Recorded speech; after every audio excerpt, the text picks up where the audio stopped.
Good afternoon. What's going on, everybody? I'm Miles. Welcome back. I apologize for my absence between videos. I know it's been a little bit of time since the last one I put out. It's springtime here, and apparently for me to be able to do a decent video, I also need to be able to breathe. So, my bad. But in addition to that, the other reason why there's been such a long lull between my last video and this one is because I got my hands on a new camera. I'm still trying to figure out the ins and outs of working this thing, but I think I kind of got the hang of how to work it at this point. So the video should be looking a lot better at this point, and I can finally stop taking all my videos from my phone. And with that, I also want to extend a huge thanks to my patrons over at Patreon, for without you guys supporting me in this channel, it would have been a lot longer of a time before I was able to get my hands on an actual decent camera for these videos. So thank you so much for your continued support, and if you are familiar with what I do on this channel and would like to support it further than just liking and subscribing, I'll leave a link for my Patreon down below, and you can see what I have to offer you down there as a thank you for your support. But with that all out of the way, let's go ahead and get into what we're going to be talking about in this video for today. And today what we're going to be talking about is tuning down without actually tuning down. By which I mean taking other avenues other than tuning the actual strings in your guitar or bass down to a lower pitch by using other options like the Digitech Whammy or the Wow pedal that's available in the DSP Gojira plugin. But perhaps the first question asked in regards to all this stuff is, why would someone do this in the first place? For most, it's a more cost-effective option than it would be to go out and buy a new baritone or extended range guitar. Being able to get your hands on a pedal that you can interchange from each of your other instruments, whether they be in different tunings or what the situation may be, seems like it might be a better option depending on the context. And if you're experimenting with a new riff and you want to see what it might sound like in a different key, rather than having to physically change the tension on each of the strings, having a pedal that you could just push forward and it brings the pitch of your instrument up or down could be more desirable in that capacity. I know for me personally, when it comes to teaching, I have instances where kids come to me and they have a song they want to learn that's in a different key. The guitars are tuned down to say B standard or something ridiculous like that, and I have my guitar that's in standard tuning. Rather than trying to force my way through a lesson with my standard tuned guitar now being brought down to B standard with regular strings on it, I could just simply push forward the pedal on my whammy and bring my guitar down to B standard. And now I'm in the key of the song. I have a better idea of where the notes sit amongst the fretboard on the guitar, making it much easier for me to actually teach the information in the song to a student. So overall, this approach to this sort of thing has a lot more accessibility to it than you would have comparatively with a baritone or extended range guitar, because you have to physically switch instruments in that case if you're going to be going to a different tuning. Now, is it perfect in terms of how it recreates your guitar signal in a lower pitch? Not necessarily, but we'll get into more of that a little later on. There's certainly plenty of options that are available on the market in terms of going about doing this sort of thing, but these are the two that tend to come up the most in conversations I've had with people online. So let's go ahead and talk about what we're going to be dealing with today. First up, the Digitech Whammy pedal. The Whammy pedal is basically like the OG when it comes to pitch shifting on the guitar or bass. It's been around since, I think, the 80s, and it's been made famous by guys like Tom Morello, Matt Bellamy from Muse, the guitar players in Korn, Stephen Carpenter from the Deftones. Countless guys have used them over the years, and so it's probably one of the more familiar options that are available on the market. Like I said before, there's plenty of them out there, but it's undeniable the reach that this little red pedal has. It has the ability to go either 1 or 2 octaves above your original pitch as well as 1 or 2 octaves below. And in addition to that, you can also have your dry signal blended in with a single octave, and there's a harmony section as well, but we're not going to be worrying about that for today. The newer versions of the Whammy pedal are much better when it comes to replicating your guitar's sound in a polyphonic manner. So when you're playing chords and you're using the pitch bending features on the Whammy, it more accurately sounds like the instrument that you're playing, which is great. Then we have the Wow pedal that's included in the Gojira plugin from DSP. The Wow is basically DSP's rendition of the Whammy pedal in digital form. Has the ability to go 2 octaves above your original pitch as well as a single octave below. and you can blend in an octave with your dry signal as well, if you so desire. It's polyphonic, and it's digital, so it's not a physical box that you have to have carried around with you when you go from one show to the next. It's on your computer, and you can set it to a stationary pitch. You can automate it in your DAW. It's pretty cool.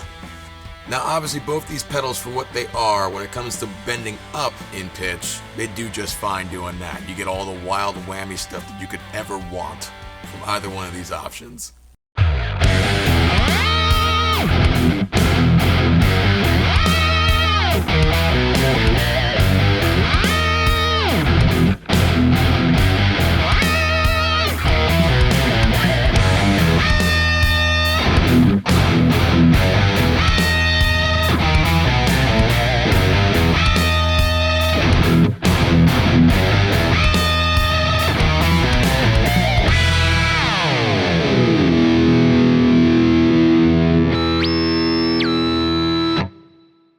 But when it comes to going down low and representing your guitar's sound in an accurate manner, let's see which one of these two could do it better. Alright, so with that said, let's jump right into it. Here we go. So, we're in standard tuning.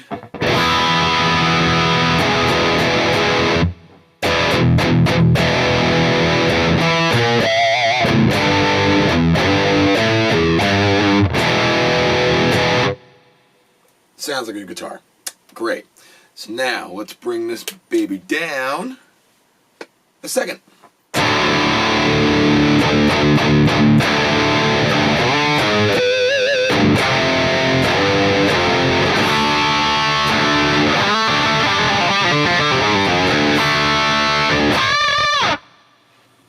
So that sounds fine. Yeah. Nothing crazy going on there. Let's go down a fourth. So that puts us in B standard.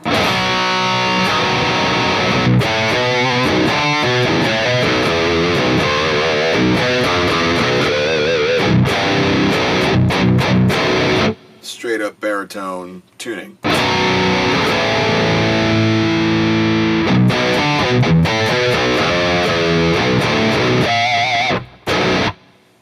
Down a fifth. So, A standard, still technically baritone tuning, and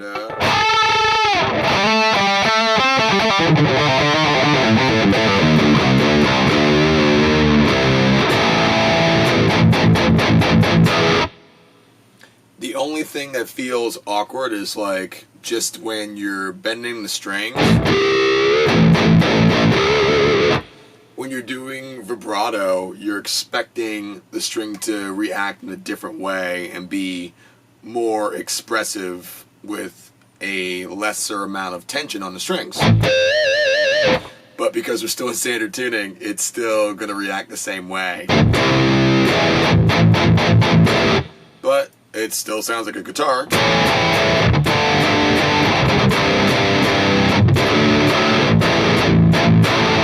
And no noticeable latency.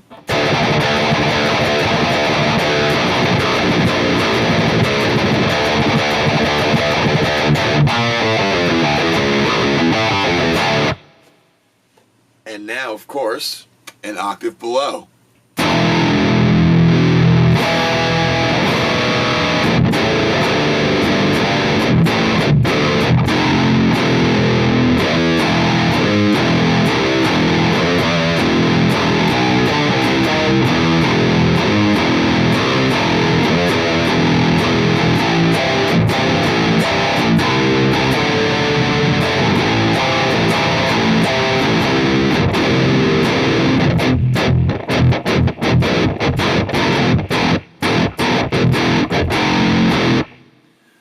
Which, like, I would imagine if I was to tweak the amp a little bit, bring some of the highs back some, well, bring the lows down rather, it would make these lower frequencies a little bit more pronounced and more controllable.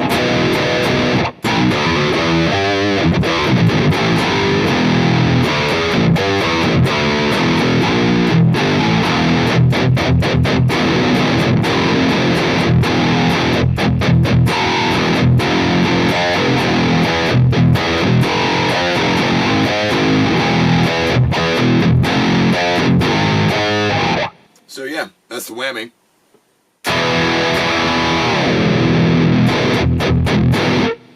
And if you have the Whammy that has the switch for between classic and chords, that's going to give you more of an ability to have nicer sounding chords overall.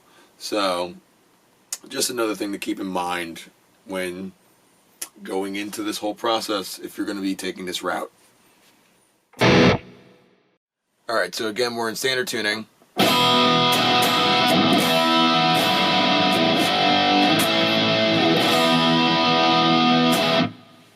Cool. So let's bring the wow down to D standard.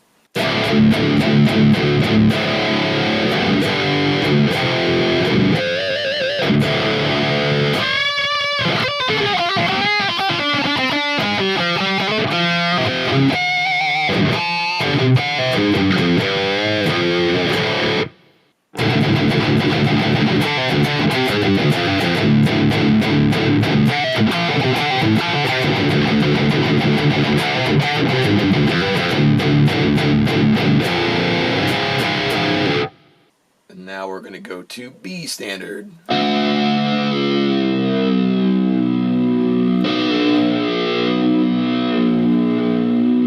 Kind of just doing it by ear for the time being, but you could get it to the exact pitch. So here, B standard.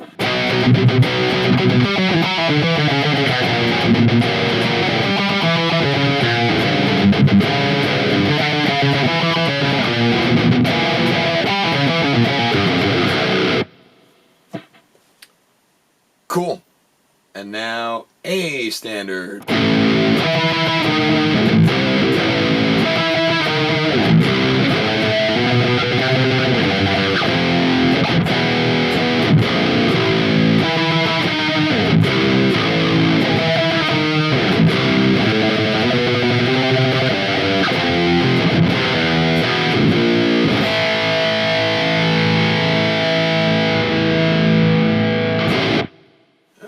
And now we're going to go for an octave below.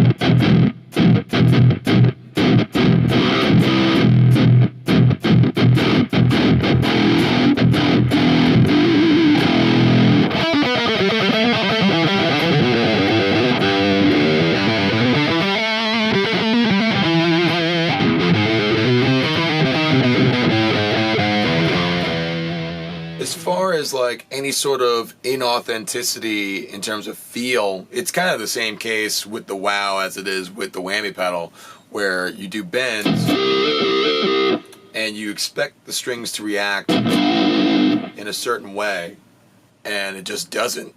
It's kind of just like still in standard tuning. Imagine that. But as far as the pitch,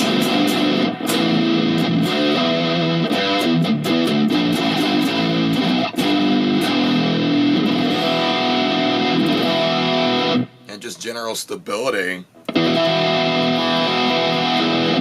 it sounds pretty good.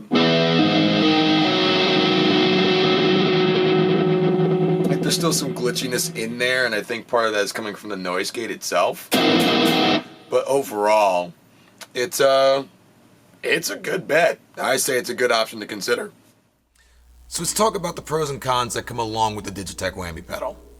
When it comes to pros, it's a physical unit, so you can bring it with you wherever you want to go, whatever band practice you're going to. You can put it down on your pedal board, you can have it with you in your backpack, whatever the case may be. It's portable, so you have that going for you. In addition to that, it tracks very well. So when you're playing and you're playing chords, you're playing leads, you don't have to worry about things starting to fall apart with fast moving notes. So that's a good thing as well. And on top of all that, in terms of its construction, it's just sturdy. You don't have to worry about stepping on it and it breaking. So that's a huge plus. Now when it comes to cons, the first one is probably the most obvious. It's kind of big. This pedal, as far as its placement on a pedal board, it's got a large footprint, so that's something that you want to keep in mind. If you have one of the later renditions of the pedal, you don't have to worry about this, but if you have one of the earlier versions of it, you need a power supply for this pedal that is specific to that pedal. It won't just take any sort of power supply. You can't just use a one spot. It's not going to fit in the input. So you need to have the specific Digitech brand power supply, which can be kind of annoying to find if you don't have it already. And while the later versions of the Whammy are much more accurate when it comes to polyphonic function, it still gets a little glitchy the lower you go. So when you're tuned down to an octave below standard tuning and you're playing chords and more complex intervals, you can start to hear a little bit of that digital grind starting to seep through. The other drawback of the Whammy pedal is the number of intervals that you can select from when it comes to pitching down your instrument. It's not going through all the intervals that are available between one octave and the octave below, so that can be a little frustrating depending on what kind of pitch you're looking for. However, also from Digitech, they have the pedal called the Drop that is specifically for this purpose of bringing down the pitch of your guitar or bass and has all the intervals going from your dry signal down to an octave below. And if you want to learn more about the Drop pedal, I suggest you go and check out my buddy Scott's video that he did on that topic. And now on to the Wow pedal. As far as pros are concerned, there's no physical pedal there, so that's a huge plus. There's nothing physical you have to worry about dealing with and manipulating. And in addition to the Wow pedal, you get all the other features that come in the Gojira plugin as well. So that's all the amps, all the cabs, all the other effects that are available in that package, which is pretty dope. It has the same capabilities as the physical Whammy pedal, and you have the ability to not only set it to specific pitches, but to also automate it in terms of the foot pedal and motions that you might want to have. And it doesn't need a power adapter. There's no pedal, so you don't have to worry about being specific in terms of how you're powering the thing. It's all in the plugin that would be on your computer. With that said, let's check out the cons. First up on our list of cons, you need a computer. You need a computer, you need an audio interface, and you need a set of speakers to project the sound from the plugin. So it might be a little bit more costly than you first anticipated just to get one single plugin for this purpose. If you want to be able to physically manipulate the change in pitch like you would with the Whammy pedal, you'd have to get your hands on a MIDI foot controller, or you'd have to go in and automate all that motion yourself in your DAW. To which, if you're not using a DAW and you're using this plugin as a standalone, you don't have the ability to automate any sort of motion. There's just no way to do it. You could set it to a specific pitch on its own, but as far as having something that's going to automatically take place while you're playing, it's not going to happen without a digital audio workstation.